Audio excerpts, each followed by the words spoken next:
माया तरुवर त्रिविधि का शोक दुख संताप, शीतलता सपने नहीं फल फीका तन ताप। यह माया धन संपत्ति शोक दुख तथा संताप तीन शाखाओं द्वारा यह प्रफुल्लित होती है। इनके तीन शाखा हैं। इसके बढ़ने पर स्वप्न में भी शीतलता नहीं मिलती। इसका परिणाम सारहीन है एवं शरीर में ताप उत्पन्न करने वाला है। यह माया धन संपत्ति शोक तथा दुख संताप की इन तीन शाखाओं वाला बड़ा वृक्ष है। कभी इस माया से जीव को सुख शांति नहीं मिलती है, मन में कभी शीतलता नहीं मिलती है। इसीलिए सद्गुरु कहते हैं इसका परिणाम सारहीन है, इसका फल सारहीन है, रसहीन है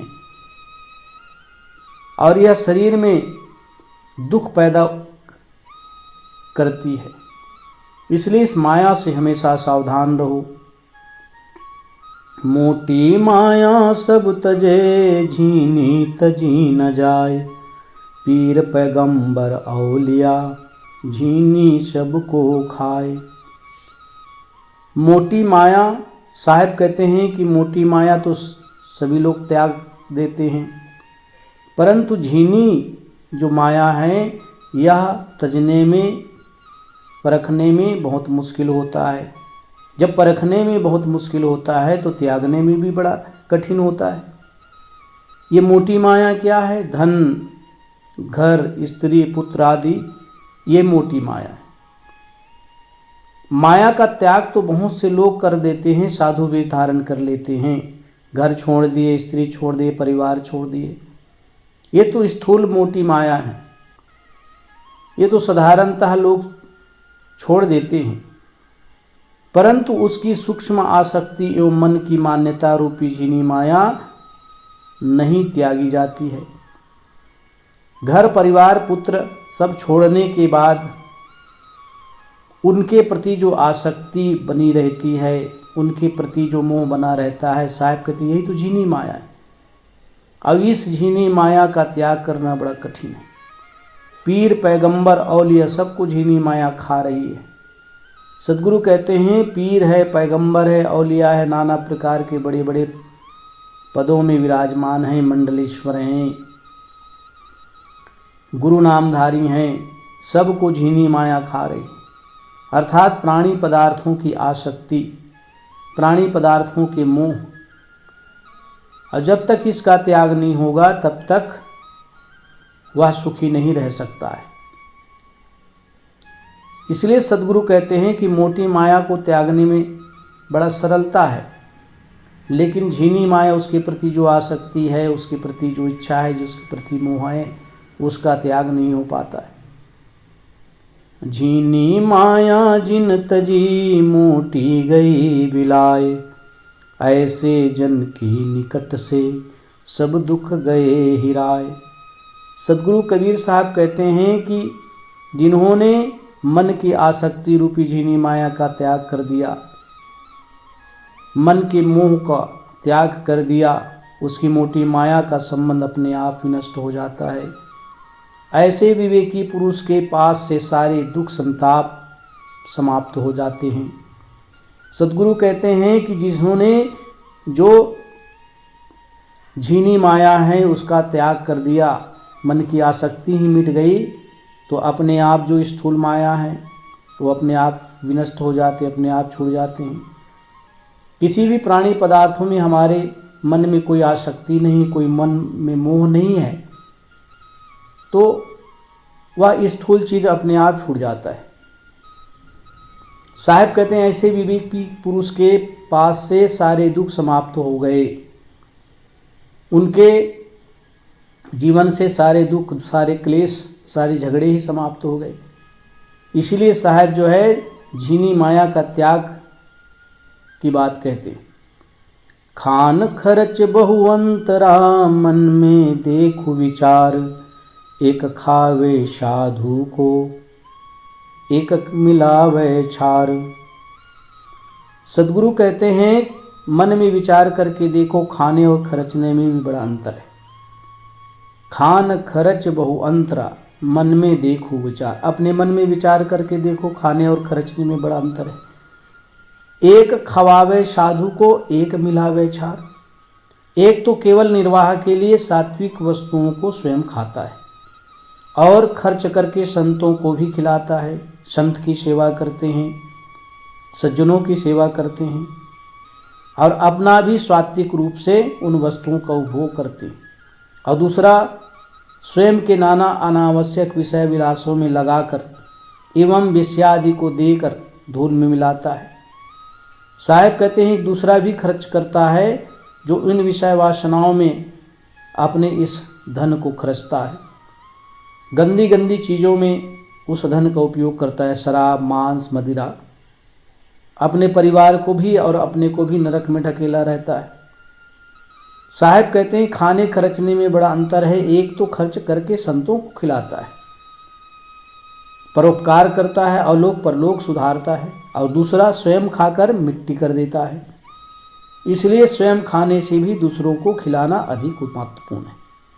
यद्यपि बिना स्वयं खाए भी नहीं चलता, परंतु स्वार्थ से परमार्थ बड़ा होता है।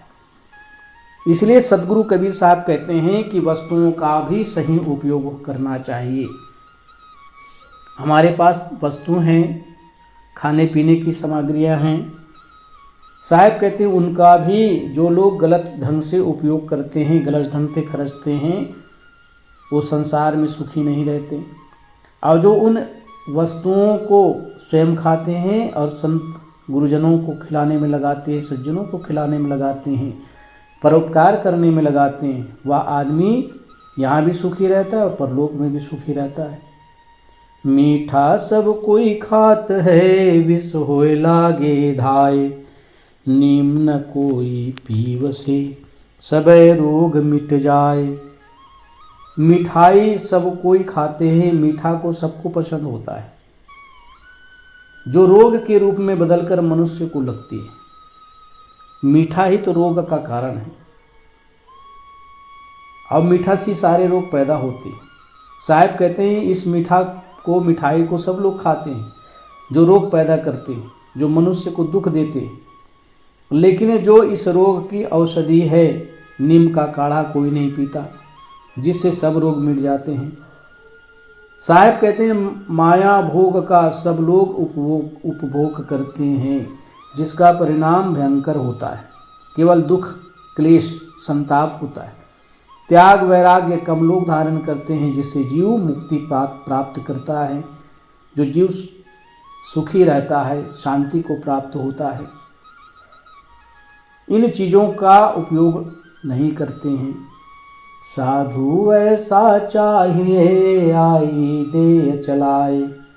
दोष न लागे तासु को, सिर की टले बलाए। संतों को ऐसा चाहिए कि पूजा में आया हुआ सब धन पुनः धर्म में लगा दे। ऐसा करने से उन्हें माया के दोष, काम, क्रोध, लोभ, मोह, आसक्ति आदि नहीं लगेंगे और फिर सिर की उपाधि भी टल जाएगी। सदगुरु कबीर साहब कहते हैं साधु ऐसा चाहिए, साधुओं को ऐसा होना चाहिए, आई दे बलाए। जो कुछ भी हमें दान में प्राप्त होता है, जो कुछ भी हमें प्राप्त होता है, वस्तु सामग्री से धर्म में खर्च कर देना चाहिए, जिससे माया के दोष, काम, क्रोध, लोभ, आसक्ति इनमें नहीं बनती और सिर की उपाधि भी, सिर को दोष भी टल जाते हैं। सुकृत लागे साधु की, बादि विमुख की जाए। कह तो तल गाड़ी रहे, कह कोई और खाए। साधु भक्तों का धन लोक हिताय पुण्य कर्मों में लगता है। जो साधु संत होते हैं, जो सज्जन होते हैं, जो भक्त होते हैं, उनका धन संपत्ति लोक हितार्थ पुण्य कर्मों में लगता है और लगाना भी चाहिए, क्योंकि जीवन का यही सार है।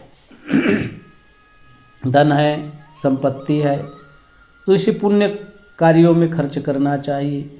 परंतु गुरु विमुखों का धन व्यर्थ में जाता है। कहते हैं जो संगी नहीं है, जो गुरु मुखी नहीं हैं उनका धन व्यर्थ में जाता है। या तो वह भूमि में गड़ा रह जाता है या कोई दूसरे ही लूट कर खा जाते हैं। साहब कहते हैं ऐसे लोगों का धन या तो ज़मीन में गड़ा रह जाता है, और दूसरी बात है कि कोई दूसरा चोर लफंगा बेईमान लोग खा जाते हैं लूट कर। इसलिए सद्गुरु कहते हैं कि धन संग्रह करो लेकिन उसका परोपकार भी करो। या माया जग भर मियाँ सबकी लागी उपाध, यही तारण के कारणे जग में आए साध। इस माया के मारे जगत के जीव भटकते हैं। इस संसार में अज्ञान रूपी माया ही तो जीव को भटका रहा है। अगर सबको विवेक बुद्धि आ जाए, सबको गुरु ज्ञान लग जाए, तो इस संसार में कोई भटकेगा नहीं। लेकिन सबकी विवेक बुद्धि नष्ट हो गई है। कोई विरले हैं जो गुरु के भक्त हैं, उनके अंदर विवेक जागृत है, वही संसार के भटकाव से बचते हैं। साहब कहते हैं इस माया के मारे जगत के जीव भटक रहे हैं। यह मायोपाधि सबके पीछे लगी है। संसार के सारे मनुष्यों के पीछे माया लगी हुई है, कुबुद्धि लगी हुई है, अविवेक लगा हुआ, ज्ञान लगा हुआ है। इस माया से जीव को मुक्ति दिलाने के लिए ही जगत में संत प्रकट हुए हैं। संत की प्रकट पर सद्गुरु कहते हैं कि संसार में संत क्यों प्रकट हुए? संसार के जीवों को मुक्त दिलाने के लिए। जगत में संसार के सारे संत महापुरुष जो विवेकी संत हैं, आत्मज्ञानी संत हैं, जीवों को भटकाने से बचाते हैं, उनको अज्ञानता से प्रकाश की ओर ले जाते हैं, उनको जीवन मुक्ति के लिए ज्ञान प्रदान करते हैं। साहब कहते हैं इस माया से समस्त जीवों को, समस्त मनुष्यों को बचाते हैं भटकने से। कबीर माया शापनी जनता ही को खाए, ऐसा मिला न गारुड़ी पकड़ी पिटारे पाए। यह माया ऐसी सर्पणी है कि अपने जन्माए हुए को ही खा जाती है। जिस प्रकार से सर्प होता है, सर्प अंडे देती है और अपने ही बच्चे को समय आने पर उसको खा जाता है। साहब कहते हैं उसी प्रकार से मनुष्यों के द्वारा मन माया की उत्पत्ति होती है। धन संपत्ति मनुष्य ही कमाता है, मनुष्य के द्वारा ही पैदा होता है, लेकिन यही माया बन करके उसी को दुख और क्लेश कष्ट पहुंचाते रहते हैं। साहब इसीलिए कहते हैं यह माया ऐसी सर्पणी है कि अपने जन्माए हुए को ही खा जाती है, भोगों से पाल पोस कर बंधनों में डालती है। ऐसा कोई विष झाड़ने वाला नहीं मिलता जो इसे पकड़कर ज्ञान के पिटारे में बंद कर ले। साहब कहते हैं कि ऐसी सर्पणी माया की सर्पणी को कोई ऐसा बिरला विष झाड़ने वाला जो इससे पकड़ करके अपने ज्ञान रूपी पिटारे में बंद कर दे। सद्गुरु सावधान करते हैं सर्पणी से, इस माया से, कि एक माया रूपी सर्पणी ऐसी खतरनाक जहरीली है कि संसार के सारे मनुष्यों को अपने वश में करके डस करके इसे अंधा बना दिया। इसलिए साहब कहते मैं के ही समझाऊं सब जग अंधा, एक दुई हुई तो समझाऊं सभी भुलाना पेट का धंधा। संसार के सारे लोग केवल पेट के लिए दौड़ रहे हैं। इनको दिखाई नहीं पड़ता है कि मनुष्य जीवन कल्याण करने के लिए मिला है। इस मनुष्य जीवन के चूक जाने पर सदैव के लिए कल्याण पथ से हम चूक जाएंगे। जो सुनहरा अवसर मिला है इसका हम फायदा उठा लें। लेकिन साहब कहते हैं कि यह माया ऐसी सर्पणी, इस माया के बंधन में जीव ऐसा फंस गया। माया को ये जीव ही पैदा करता है और यही माया जीव को परेशान करते रहते, यही माया इसको ग्रसित कर लेती। इसलिए सद्गुरु कबीर साहब कहते हैं कि ज्ञान रूपी पिटारे में ही कोई कोई बिरले हैं जो इस सर्पिणी को बंद कर देते हैं। ज्ञान के माध्यम से ही यह माया रूपी सर्पिणी नष्ट होती है। इसीलिए सद्गुरु सावधान करते हैं। माया का सुख 4 दिन कह तू कहे गंवार, सपने पायो राजधन जात न लागे बार। माया का सुख 4 दिन का क्षणिक है। हे संतों, हे भोले मनुष्यों, उसे तू क्या पकड़ता है? स्वप्न के सदृश राज्य धनादि पाया है, इसके जाते क्या विलंब है। सद्गुरु कबीर साहब कहते हैं कि जो संसार की माया का सुख है, प्राणी पदार्थों का जो सुख है, यह क्षणिक है, थोड़े समय के लिए। भौतिक सुख थोड़े समय के लिए मिलते हैं, और इसके पीछे जो दुख निहित है, दुख समाहित है, वह जीव को परेशान करते रहता है। इसलिए साहब कहते हैं माया का सुख 4 दिन है, प्राणी पदार्थों का मेल मिलाप, ये थोड़े समय के लिए क्षणिक सुख देते। साहब कहते हैं हे माया का लोभी, उसे तू क्या पकड़ता है? हे अज्ञानी मनुष्य, तू उसे क्या पकड़ता है?